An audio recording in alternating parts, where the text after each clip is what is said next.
We are delighted that you're joining us for another podcast of Wake Up Aligned, and it is the podcast for chiropractors, where we get to talk about chiropractic lifestyle, and topics of interest.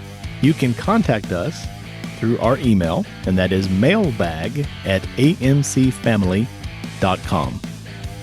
Welcome back. So glad that you could join us on another episode of Wake Up Aligned, and the podcast where we are here to motivate, inspire, and empower chiropractors.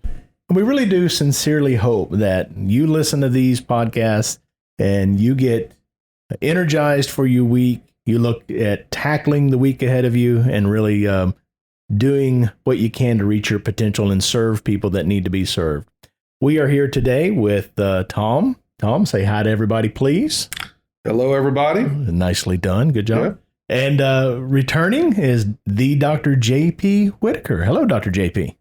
Hello, sir. Hello, everybody. We want to talk today about Dr. J.P. the man.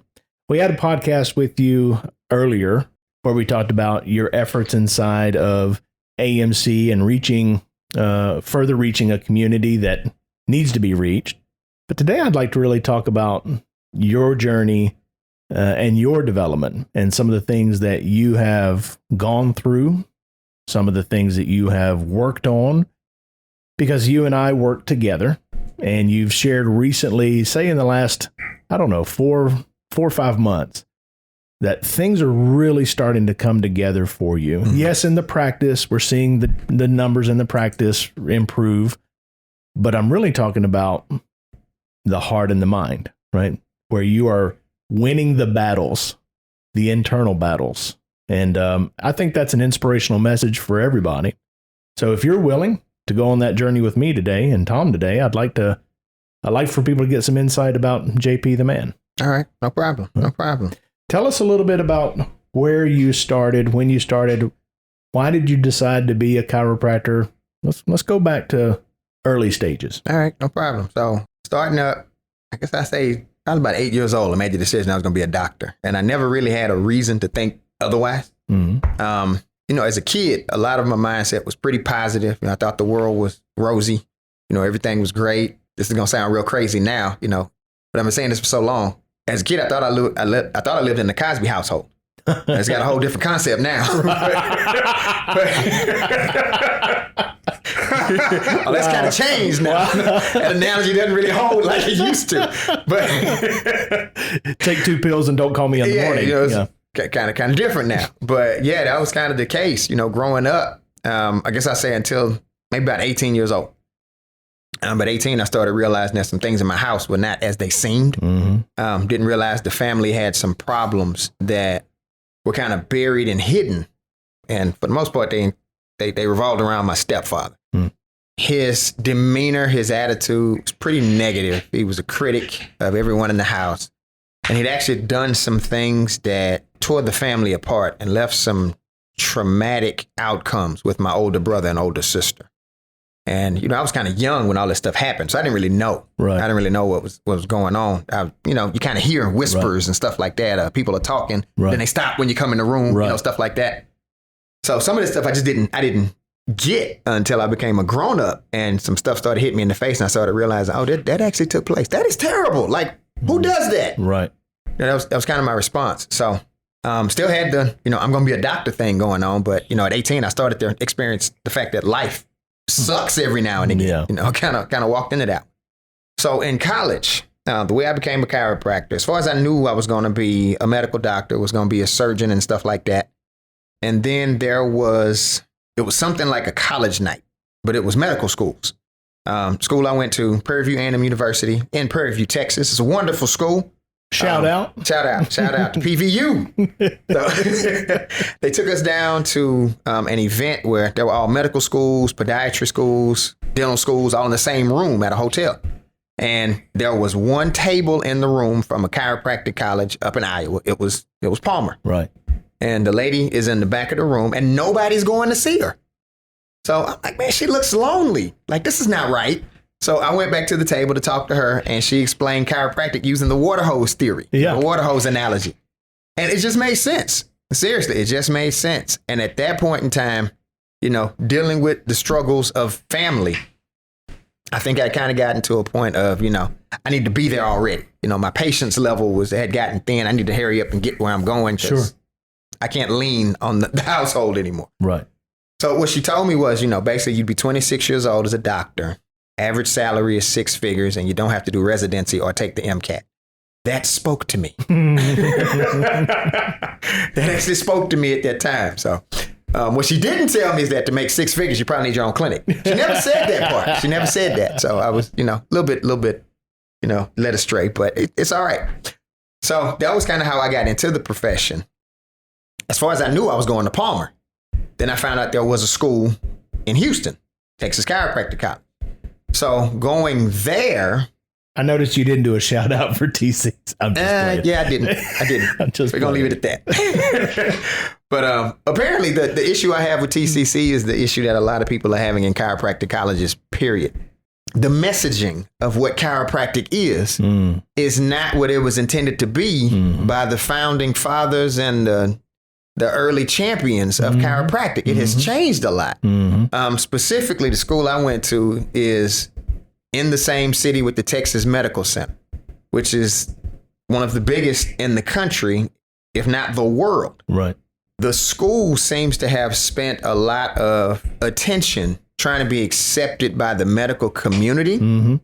So the chiropractic message has been watered down, and I'm going to say misplaced. Seriously, it's not high on the priority list of what students are being taught now.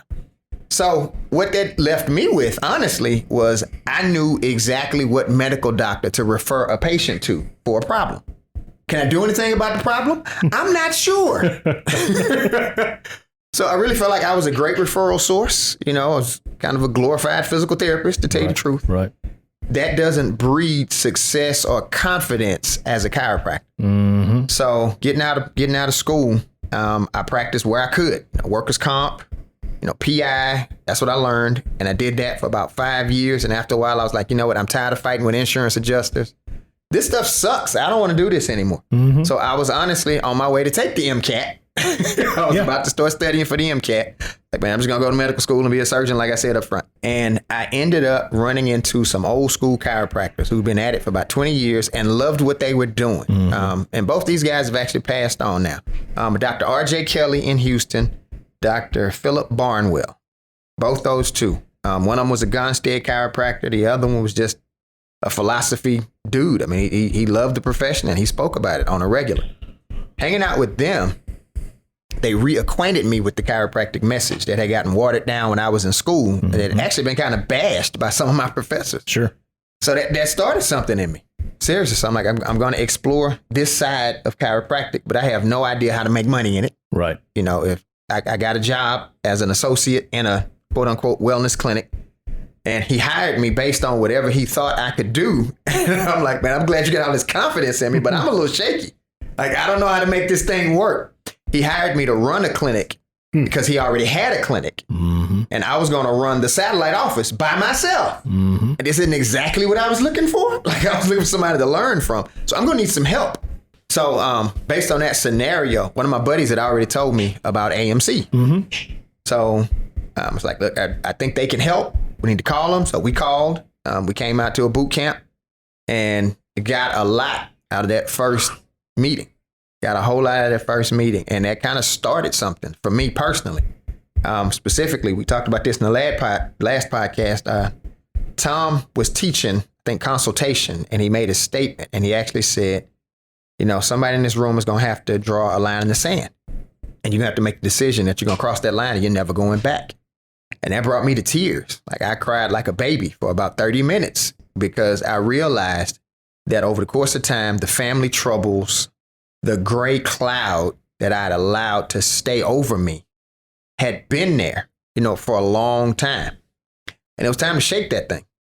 Time to get rid of it. Time to get from up underneath it and start doing something in the sunshine. So that line in the sand was just putting to rest or getting through the trauma of the family dynamic, or yes, saying I'm going to heal from that? What was that line? Both and. Okay. Not an either or. It was both and. I'm not going to let this stop me anymore. I'm going to do whatever I got to do to get to the other side of it. And part of that for me was honestly forgiveness. Yes, sir. And I'd heard that a couple of times before and didn't really take that message in. But yeah, forgiveness was a big part of it for me.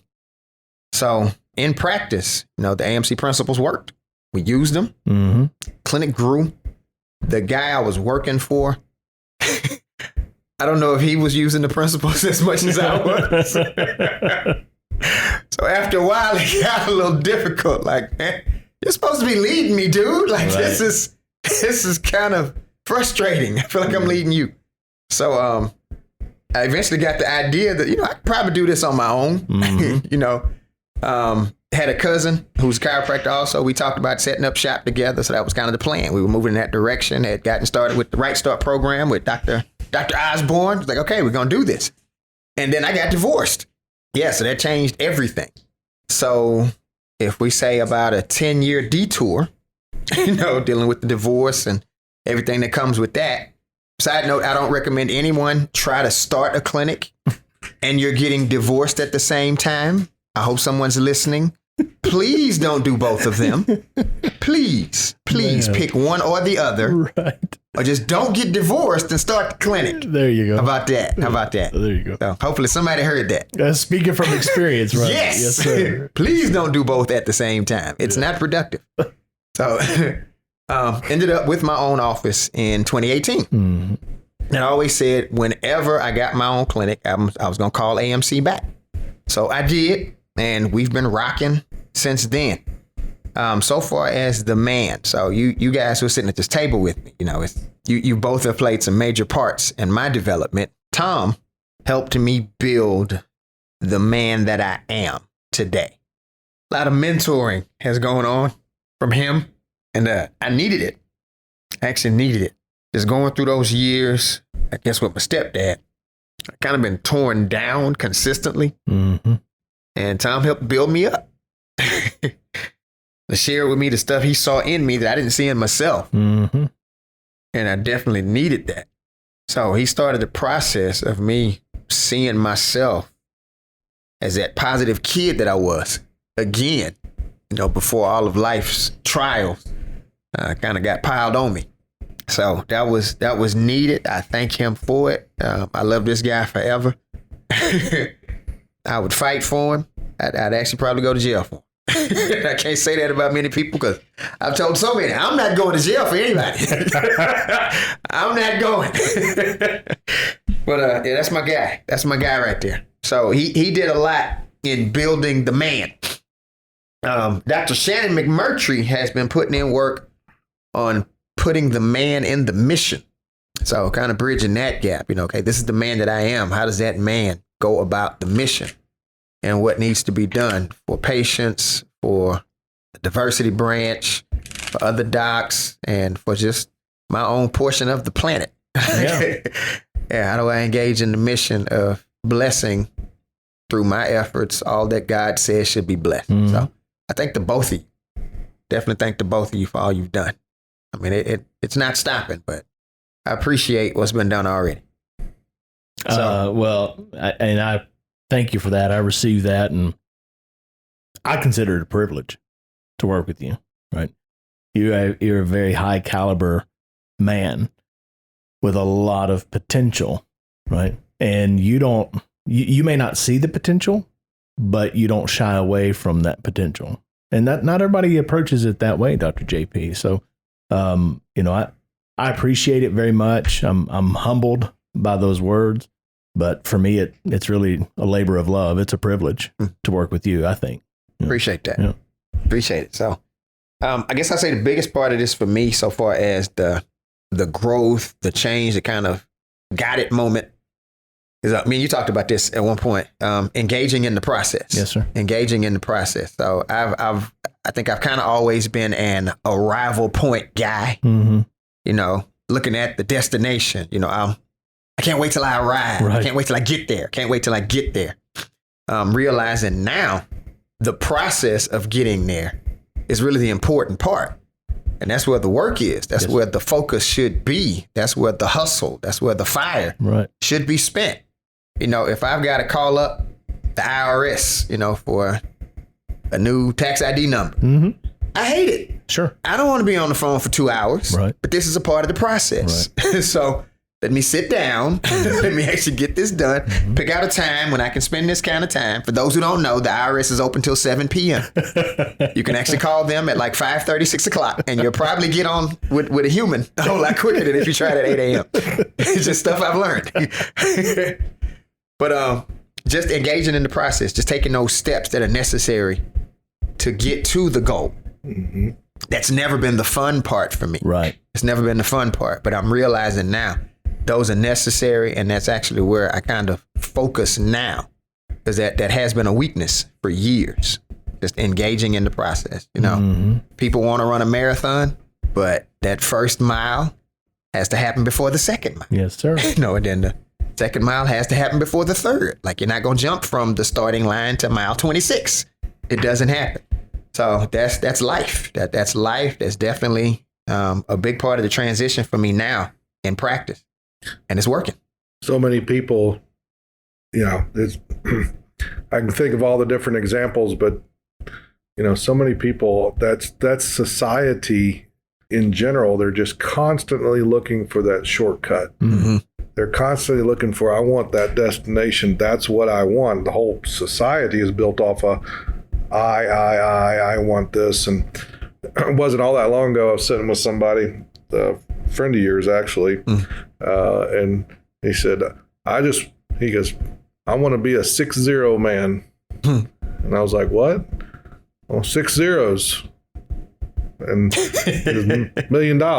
Yeah, 2 commas. I was like, oh, 2 comma. That's what it wasn't 6 commas. zeros. I want to be a 2 comma man. That's what it was. And I was like, 2 comma man, what are you talking about?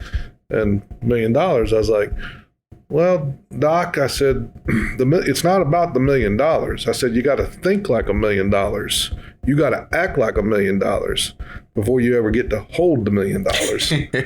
And the problem is so many people are just constantly in, and even we're seeing that in chiropractic a lot. Sure. Dr. Shannon, right now, we're seeing, I don't have a problem with these different adjuncts to practice. But when that adjunct becomes the focal point of the business in the system, that is going to fail in the long run. It will. Now, if you want quick money, it might produce you a flash of quick money, but it ain't going to be lasting money. And so, what you're saying is that you got to do that work. You got to put it in for you to get to what you were saying. That's like you've been a destination guy. But the joy is in the journey. Yeah. It can be joyous. It doesn't have to be all painful.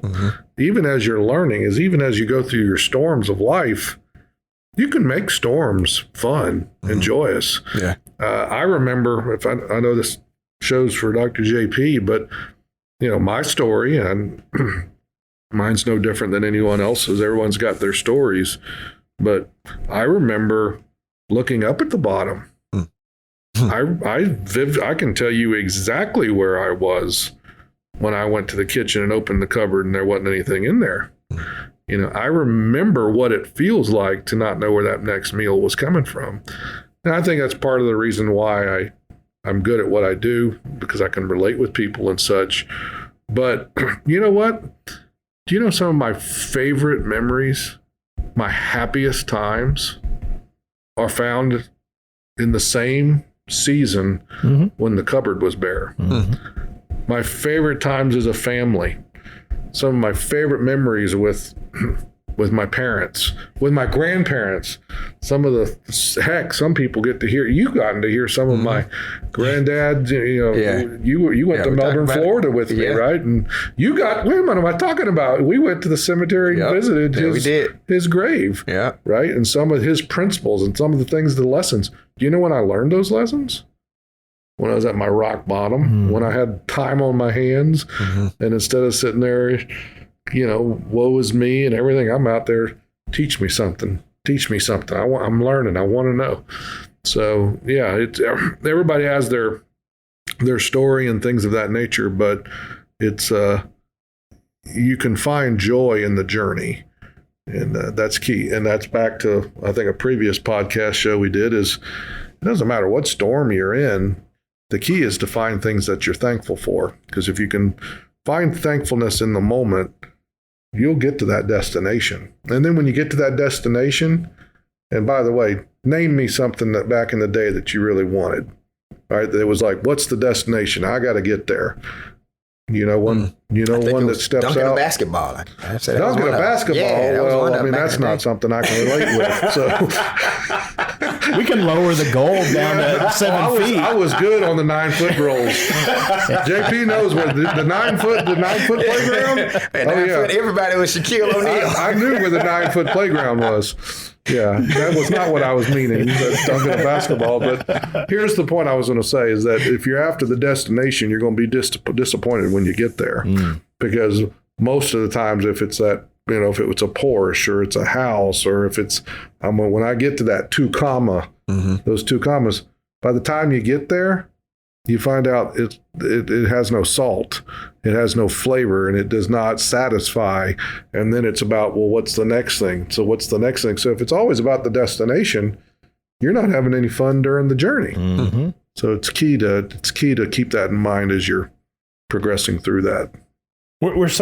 We are such a stupid people. We really are. Because we'll sit around in our intelligence and say, oh, those lottery winners?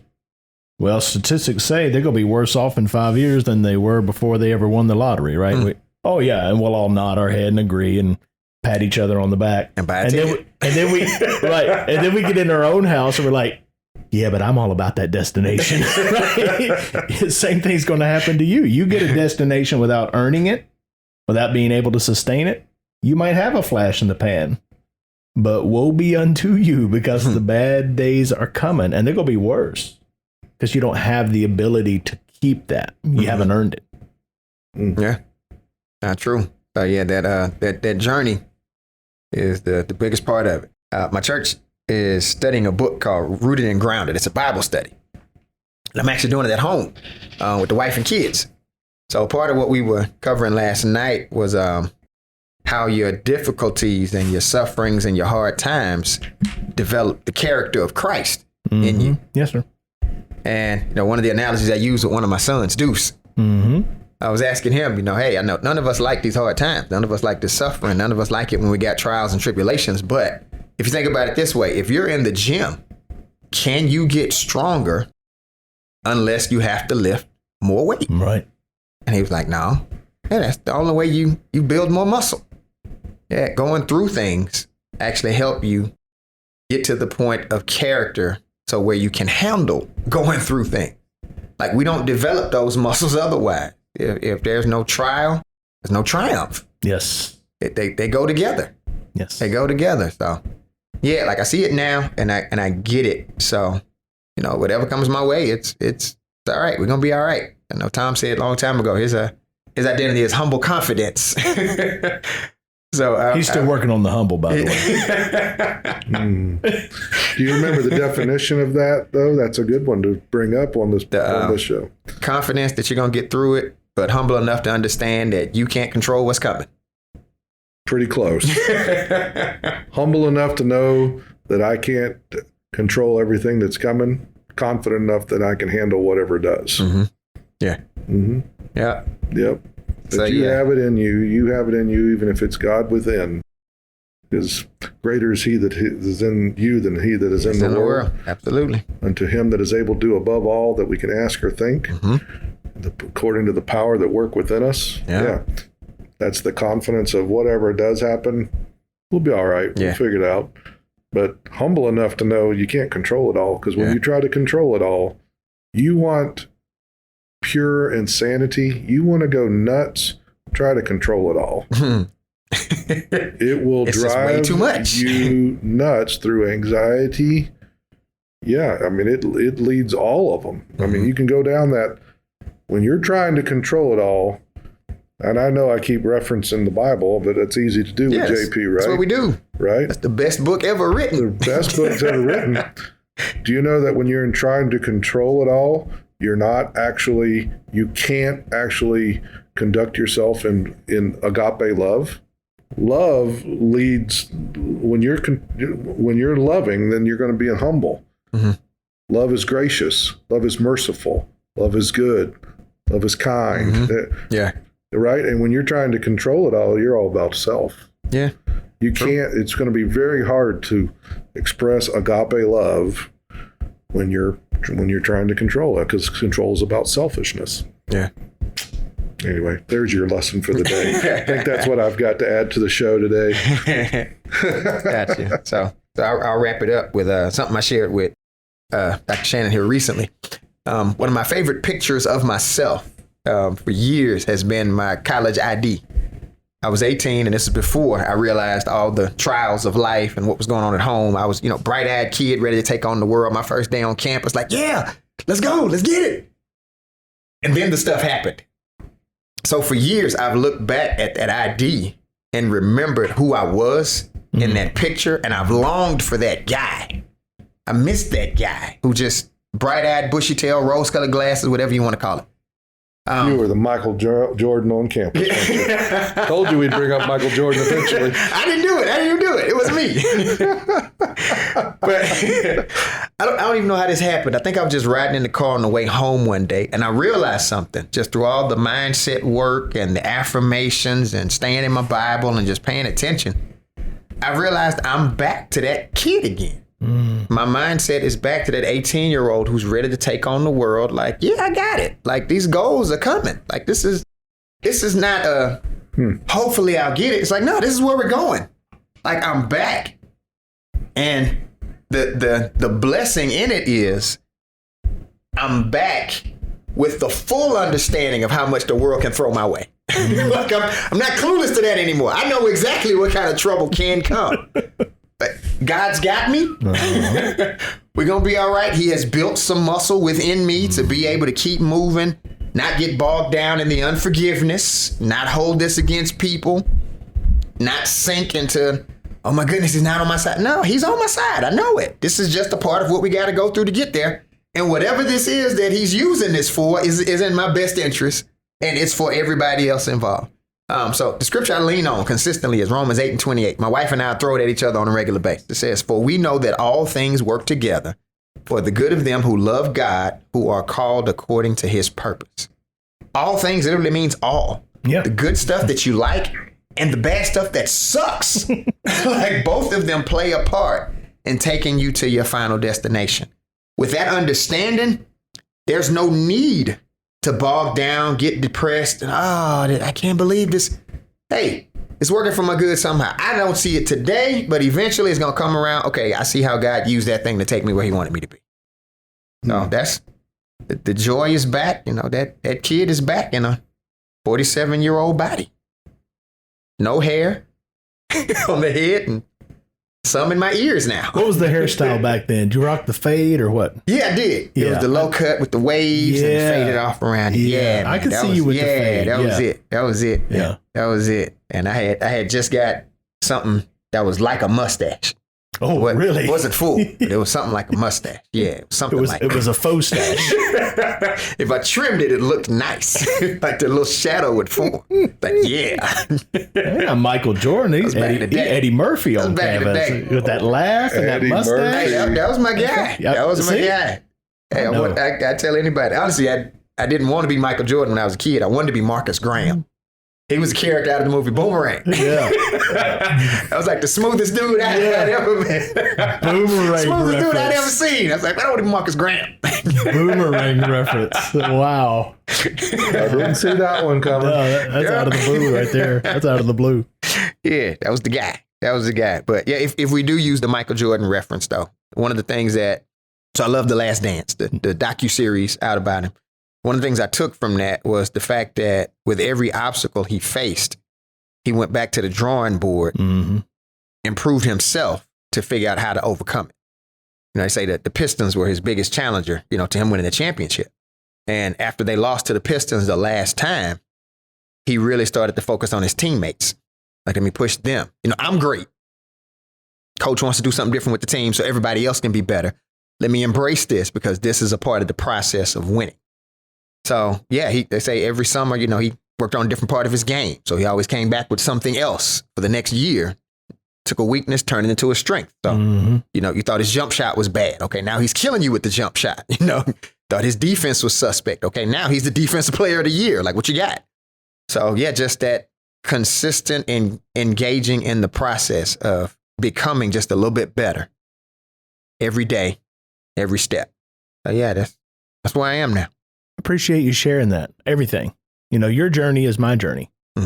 Your journey is Tom's journey. It's everybody's journey. We just have the different stuff and the different suck moments that we go through. Yeah. But it's how we all get to that point of maturity and development and growth. It's not by accident. It's by design. Right. So there are listeners who, you know, they're going through their own moment of suck, but you came out on the other side. I came out on the other side. If you stay with it and you adhere to your principles and your teachings, keep your faith where it's supposed to be, you go come through it. Right. And that's how you have to live. That's how you have to approach this thing every single day. That kind of faith, that kind of unshakable confidence, that humble confidence that you've been talking about. So thank you so much for just taking us through that. I really do appreciate it. I hope, listeners, you have really engaged with that message that Dr. JP brought today. I hope that you find inspiration and motivation from it and get the use out of it, because it's a message that is timeless and it applies to all of us. Until next time, God bless. Follow our show. You can share it with friends, of course, and we'd love for you to contact us at mailbag@amcfamily.com. In addition, you're always invited to attend or join us at a summit. Of course, registration is required. And we would love for you to check out the loads of free content we provide to social media every single week. Until next time.